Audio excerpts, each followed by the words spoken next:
fans, do you want to win your share of $100,000? Simply enter the houseofboxing.com Fight Night Prediction Challenge. Compete with boxing fans around the world. Simply head over to houseofboxing.com and sign up now. This is Charlie Parsons for Boxing Social in association with William Hill and Empire Fight Store. A couple of lads have just done 10k, we've done 5. I overlapped you in there. You always set off too fast, Ed. When you say overlap, no, you went you overlapped. Like, you beat me by 14 seconds. A win's a win, my bro. It is, actually. I've got to be honest with you. I was flying. The first K was 4 minutes, 2 seconds. Set off too far. I've got to, because that's like, if I need that momentum. If I look down at the clock and I've done a 4:45k, I know I can't do this time. So I'm proud of 22:30, very proud. And I'm also, it's a bit embarrassing, just a little bit proud of you, because you've gone from a right fat dollop to you're going to start beating 22k, 22 minutes. You should be running under 20 minutes. You're 5'2", you weigh about 8. 5'2"? Or 3. Come on. Go on. I love short people. 5'9". 5'9". You're such a twat. Yeah. I love short people, yeah. How they always add 3 or 4 inches, do you know what I mean? 3 or 4 inches? This is scandalous. My best mate, he's like, I'm 6 foot. I'm like, you're not, mate, you're 5'10". Is that Frank we're on about? My mate Spencer, but he's always said he's 6 foot, I'm not sure. Cheeky bit of sparring footage last night, the Alice Band Assassin versus the Cirencester Crusher. Yeah, got you some good views, and as I said, I'll say it on your platform, Parsons. I feel like this country has got to be really careful of its next generation. I mean, away from the need to expand opportunities in the community through amateur boxing clubs, something very concerning happened to me last night in the city of Liverpool. I came outside, old Frank Smith went for his normal feast down the Hawksmoor for some fillet steak and mashed potato and truffle fries. And I thought, I'm not going to do that. I'm going to get a Deliveroo in my room. So I ordered, I can't remember the name of the place, Health Kitchen or something. And the geezer phones me up, he says, I got your Deliveroo in reception. So I come down to the reception, I open the door, and there's 4 or 5 kids outside. Say kids, I don't know, 17, 18. You know what the kids wear these days, the old sort of shell tracksuits and like, you know, the schnuss is it called or whatever it is.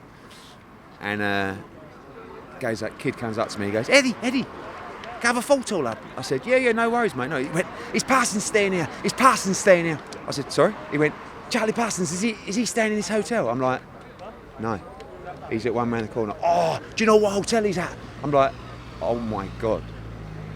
Parsons has fans waiting outside the hotel. What is going on? Mate, what is going on? I find it a bit, it's a bit much. Not much, but is it too much for you, Charlie? I'm a young pup, a bit intimidating, show. You're a young pup, and having these fans turning up at your hotels and the paparazzi everywhere, it's very concerning for you, isn't it? I can't believe it. I cannot believe you've got groupies turning up to hotels. It's got out of control. Cirencester effect, they call it, Edward. Can I go now? No, you can't go.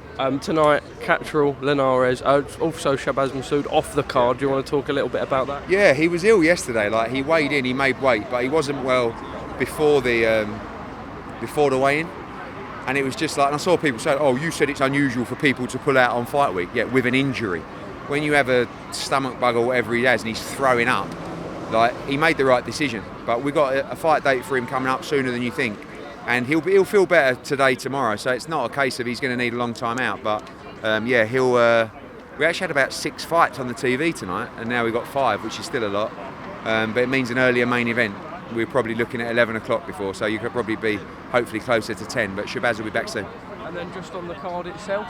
Yeah, the card itself, a great card. I mean, look, you just saw Jorge Linares here. He's happy, he's ready to give us a great fight tonight. I think we're going to get a real tough fight in the main event. Peter McGraw's got a very tough fight against a 17 now. I think this is a superstar in the making.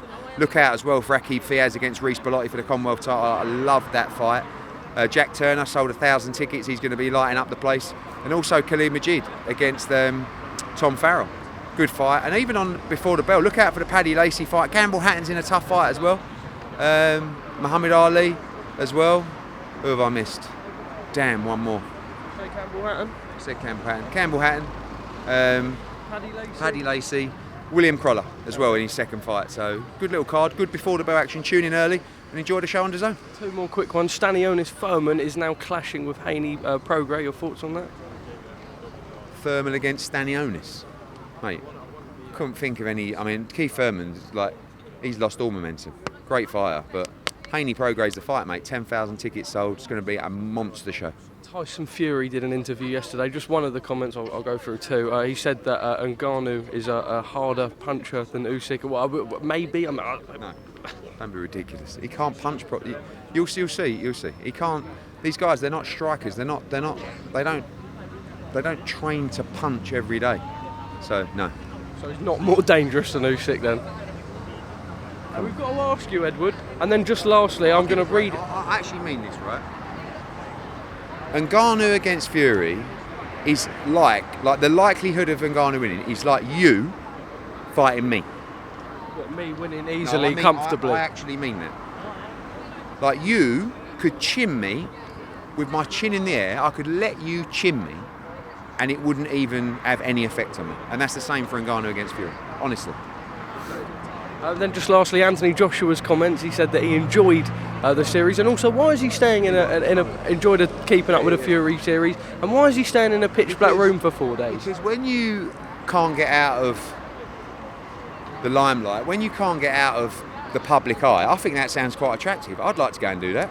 But you have to understand AJ, he's a strange one in the respect of he's all about self-improvement, and I know exactly what would have happened. He would have had a conversation with his mate, who he's gone with, who's read about this thing that sounds unbelievable. Get rid of your phones for 4 days before you start camp. I think it's a great idea. But I think we should have done it for a reality TV show, and I think we should have made a few quid out of it, but he's just doing it for self-improvement, so I want to have a go. I hear Frank's got a little Netflix show on the way. No, this is great, yeah. We've probably got a big show. You come over here, right, to ask a question. He started speaking before you. Let me get back in the camera, because, I need to get in there. You sound out of breath. What was your time? About 24:37. Okay. 24:27. Wow, 2 minutes quicker than you today, I was. Well done. It's not everything in life. Not everything in life is about. No. But just enjoy yourself. Just be happy. That's what I felt when you were hitting me with fucking body shots last. Why are you? Well, look at you, Parsons. It's not a Netflix documentary about me. May not even be a documentary. No, I didn't. Magazine. No, I didn't. It said rumoured to be. He bites like me. It does. You're right, Frank. Head's gone. Mate. You got him on the rails here. Keep going. Netflix documentary. No, it's not about me. It's about Eddie and me. No, it's not. It's about Matchroom. It's about the boxing industry.